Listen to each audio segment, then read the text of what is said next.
You've made some nice friends over the course of the I year. did. I openly say I lost many, many friends and many Hollywood friends. I don't have an agent. You know, nobody would buy this film. I made it myself. I funded it. The first third is a documentary that my boyfriend and I just took with phones. And the second 2/3 are a comedy concert, which no one would buy. And I'm in the Guinness Book of World Records for more comedy specials that I wrote and produced than any comedian, male or female, living or dead. Anyway. Where did you film? What city did you film in for the night of the taping? Oh, I filmed, I did a union taping at the Broad Theater at Santa Monica College. Great. And when I was here in New York, New Yorkers was so great because I got to play Carnegie Hall, sold out on a Monday, and then Radio City on a Tuesday, which was amazing. So you met some friends. While I've been complaining about losing some friends, I've gained some fantastic friends. Perhaps you've heard of Stormy Daniels. There you go. Yeah, that's right.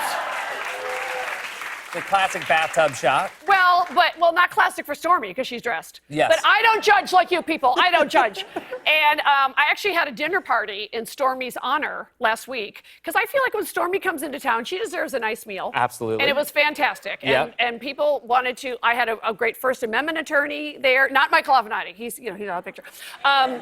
And people were singing. Jennifer Lewis was there and sang to Stormy, and she's a fun girl. So I'm pro Stormy. And one of the things that's very serious is we're laughing about this. You were detained by federal agents after the photo was taken. Yeah, like one of the reasons I wanted to make the movie for real is like I want you to laugh more than anything, but I really want you guys to know that what happened to me could happen to you. So I was the first person in the history of this country to be put under a federal investigation by the Secret Service and the U.S. Attorney's Office, not with a phone call. They just put me under investigation. I was on the no-fly list for 2 months.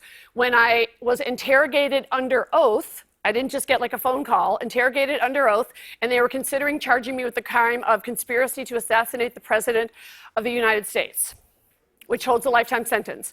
So one of the things I want you guys to know is when you go to the airport, I'm sorry to say, they can take your phone. They can take your SIM card. They can take your passport. I filed 2 FOIAs. I still don't know what was on my passport.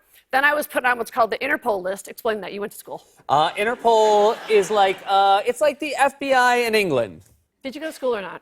I don't know. Okay. The Interpol is a collection of police agencies that work together with our allies. So there's also NAFTA and there's Five Eyes. Do you know the... Do I know the Five Eyes? Yeah, do you know the Five Eyes? Intelligence, inspiration, imagination. United Kingdom. Oh my God. Where'd you go? What? Where'd you go to school? Well, now I feel bad. It'll reflect badly on the school. Wait, are you part of that college scam like Felicity Huffman and Aunt Becky? Yeah. Oh my God, Aunt Becky got him into school. Yeah. Go Cats.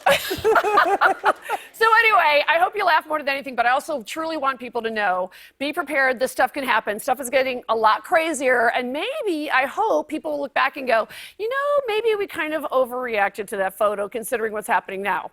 Although, I'm very proud of this joke, which it took me like a year to be able to say. So to this day, people come up to me on the street and go back to ISIS, you're in ISIS. And I go, I worked at the gift shop for a week, get over it. Thank God you're laughing.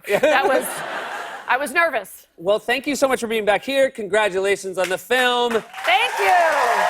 It was nice to have you as always. That's Kathy Griffin, everybody.